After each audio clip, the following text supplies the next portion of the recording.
Assalamualaikum warahmatullahi wabarakatuh. Perkenalkan, saya Nada Zufita Al-Fatwa ini, kelas 11 nomor absen 30. Di sini saya akan mempresentasikan rancangan usaha saya mengenai produk ireng-ireng.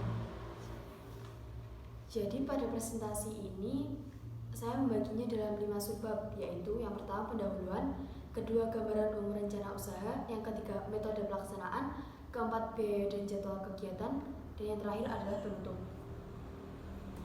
Masuk pada subbab yang pertama, yaitu pendahuluan.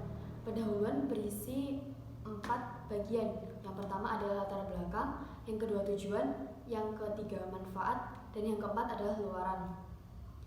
Latar belakang saya memilih usaha produk ireng-ireng adalah karena jajanan pasar tradisional Jawa ireng-ireng sudah cukup legendaris saat ini, karena keberadaannya sudah jarang dan tidak selalu ada dimanapun.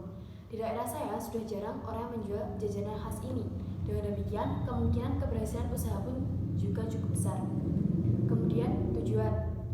Tujuan saya pertama adalah mencari keuntungan atau laba. Yang kedua, menarik minat konsumen. Yang ketiga, dapat membuka lapangan pekerjaan. Dan keempat adalah meningkatkan kemampuan dalam memanfaatkan peluang usaha dan pengolahan dalam wirausaha. Kemudian yang keempat adalah manfaat. Manfaat yang pertama adalah bagi masyarakat. Bagi masyarakat, manfaatnya adalah menjadi salah satu alternatif usaha bagi masyarakat luas yang tertarik berwirausaha. Kemudian memanfaatkan daun pisang yang sudah kering supaya tidak berserakan dan mengotori lingkungan. Kemudian yang kedua adalah manfaat bagi akademi. Manfaat bagi akademi adalah dapat menjadi referensi bagi penelitian serupa. Kemudian manfaat yang ketiga adalah bagi peneliti atau calon wirausaha, yaitu membuka lapangan pekerjaan, menambah pendapatan atau finansial pelaku usaha, dan membangun jiwa kewirausahaan bagi siswa. Kemudian terakhir adalah luaran, yaitu diharapkan melalui usaha ini dengan memanfaatkan biaya yang minim dan kondisi lingkungan yang cukup menguntungkan, mampu menjadi peluang usaha baik bagi masyarakat sekitar maupun siswa yang berwirausaha. Kemudian sebab yang kedua adalah gambaran umum rencana usaha. Gambaran umum rencana usaha yang pertama adalah kondisi lingkungan. Kondisi umum lingkungan kegiatan usaha. Sebuah usaha tercipta dari seorang pengusaha yang mampu untuk melihat sebuah kesempatan atau peluang dari hasil melakukan sebuah pengamatan terhadap lingkungan ataupun kondisi tertentu. Hasil pengamatan yang saya dapat memunculkan usaha pengolahan makanan ireng-ireng yang tertuju pada kondisi masyarakat yang cukup banyak meminati jajanan ireng-ireng serta terbatasnya penjual ireng-ireng. Bahan alami yang digunakan pun juga menunjang masyarakat agar mengonsumsi makanan sehat, sehingga diharapkan usaha ini dapat menguntungkan kedua pihak. Kemudian yang kedua adalah gambaran produk. Gambaran umum produk. Produk usaha yang ditawarkan adalah jajanan ireng-ireng yang jarang ditemui di daerah saya. Padahal banyak keuntungan yang bisa didapat jika melakukan usaha ini. Bahkan keuntungannya dapat berkali-kali lipat.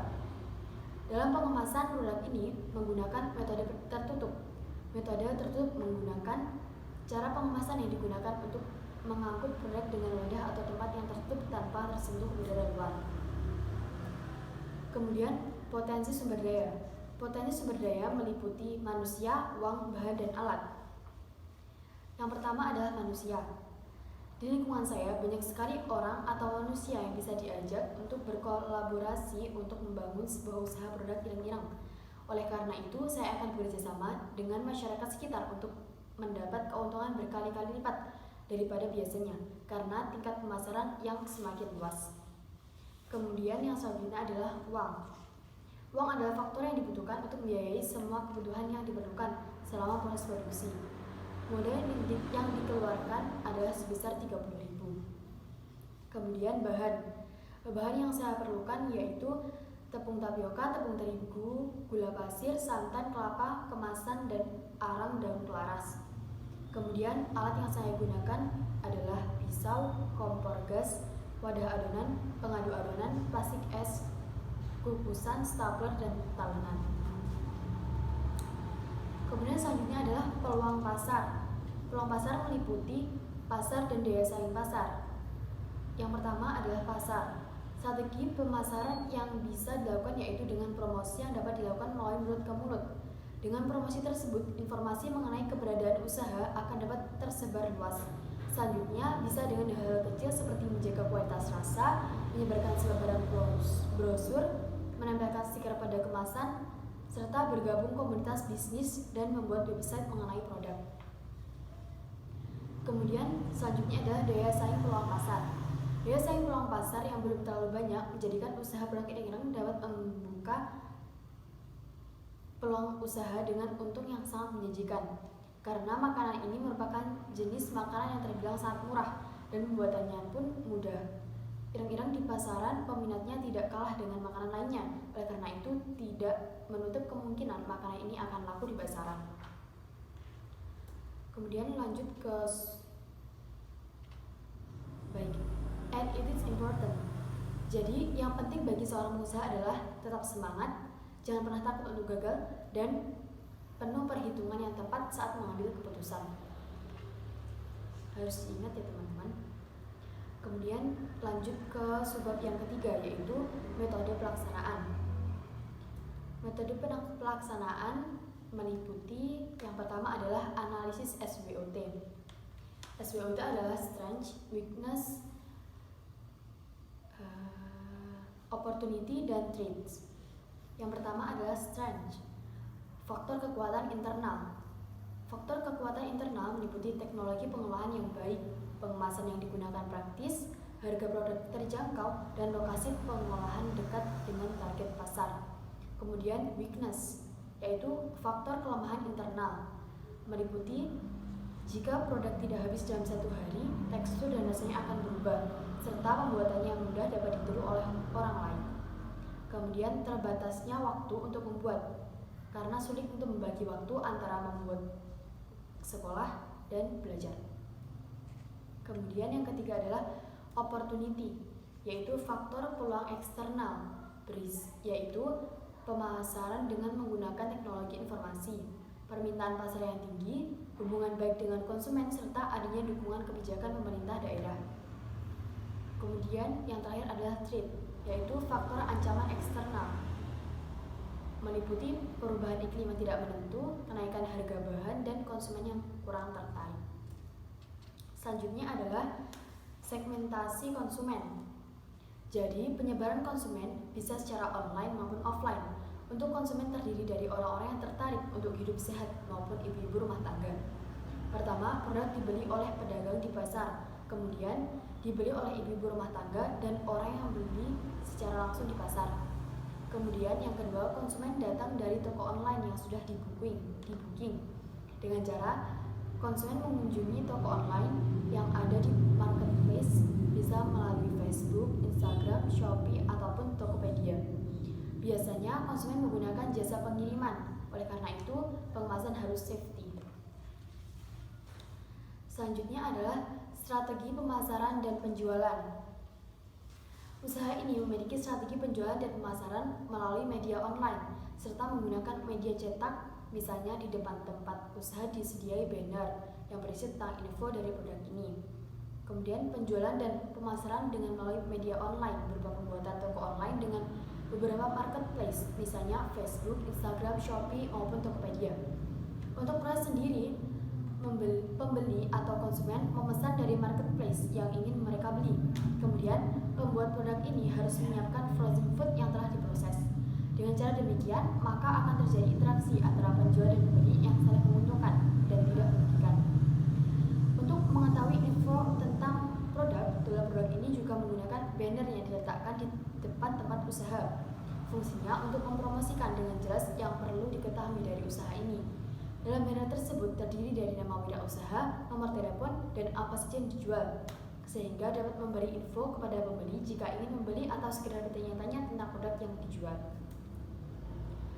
Kemudian selanjutnya adalah sumber daya penting. Sumber daya penting meliputi tempat usaha, tempat produksi, dan spesifikasi kebutuhan SDM. Yang pertama adalah tempat usaha.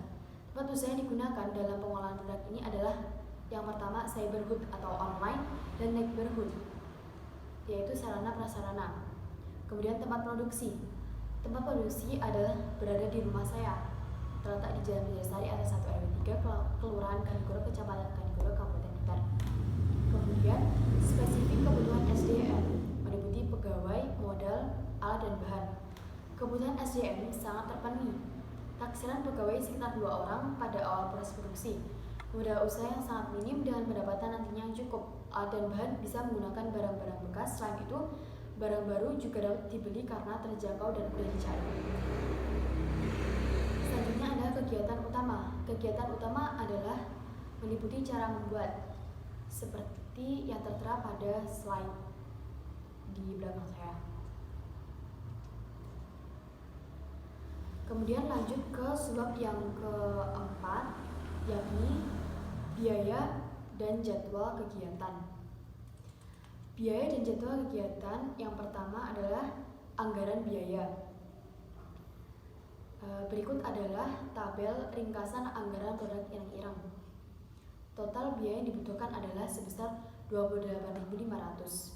Dengan rincian tepung tapioka 4.000, tepung terigu 2.500, gula pasir 3.000, santan 3.000, kelapa 5.000, mika plastik bening 6.000, dan lain-lain meliputi penyusutan bahan maupun alat yaitu sebesar 5.000 dan di total sebesar 28.500.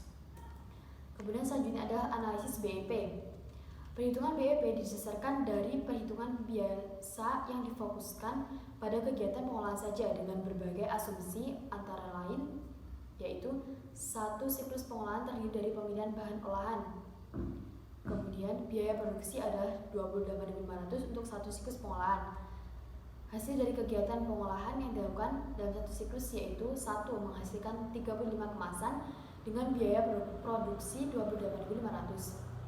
Jika dalam satu siklus produksi dihasilkan 35 kemasan, sedangkan asumsi harga jual ireng-ireng Rp 1.000 per kemasan, maka dalam satu siklus pengolahan akan mendapatkan penghasilan kotor sebesar 35 dikali Rp1.000 menghasilkan 35.000. Jadi perkiraan dalam satu siklus pengolahan adalah pendapatan bersih sama dengan pendapatan kotor dikurangi biaya produksi, yaitu 35.000 dikurangi 28.500, yaitu 6.500.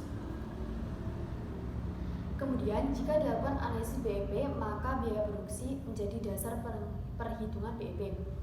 Jika biaya produksi yang dikeluarkan untuk pengolahan makanan khas daerah ireng-ireng 28.500 dan total produksi sebanyak 35 kemasan dengan harga jual ireng-ireng Rp1.000, maka BEP produksi adalah 28.500 dibagi dengan Rp1.000 menghasilkan 28,5 kemasan.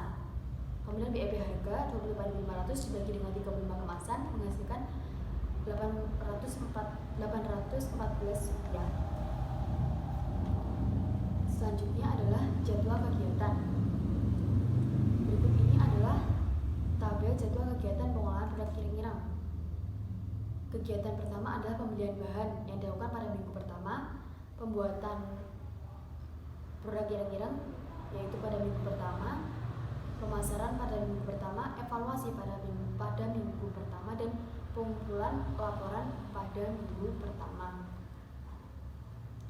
Berikut ini adalah gambaran produk ireng-ireng yang akan saya pasarkan. Kemudian yang terakhir adalah subbab yang kelima, yaitu penutup. Penutup berisi kesimpulan dan saran. Yang pertama adalah kesimpulan. Usaha pengolahan produk ireng-ireng ini mempunyai peluang yang cukup besar dan akan mendatangkan keuntungan yang cukup besar pula. Dengan adanya proposal ini juga dapat menjadi acuan atau pedoman bagi kita dalam menjalankan usaha serta menjadi tolak ukur sejauh mana profit usaha yang sedang dijalankan. Usaha ini juga ditujukan untuk membantu masyarakat yang sedang mengalami pengangguran. Selain itu juga dapat menjadi sarana bagi saya dalam belajar berwirausaha. Harapan saya, usaha yang telah saya rencanakan ini dapat menjadi contoh bagi wirausaha lainnya untuk lebih kreatif dalam menciptakan sesuatu yang benar dan bermanfaat. Kemudian saran, saya menyadari bahwa proposal atau PowerPoint ini jauh dari kesempurnaan. Oleh karena itu, kami sangat mengharapkan kritik dan saran yang sifatnya membangun dan penyempurnaan PowerPoint ini. Demikian PowerPoint ini, semoga kegiatan usaha yang telah direncanakan dapat berjalan dengan baik. dan kami berharap dengan pengembangan kreativitas dapat bermanfaat bagi kami dan masyarakat. Kami mengucapkan terima kasih kepada semua pihak yang telah membantu dalam menyusun proposal ini sehingga dapat terselesaikan.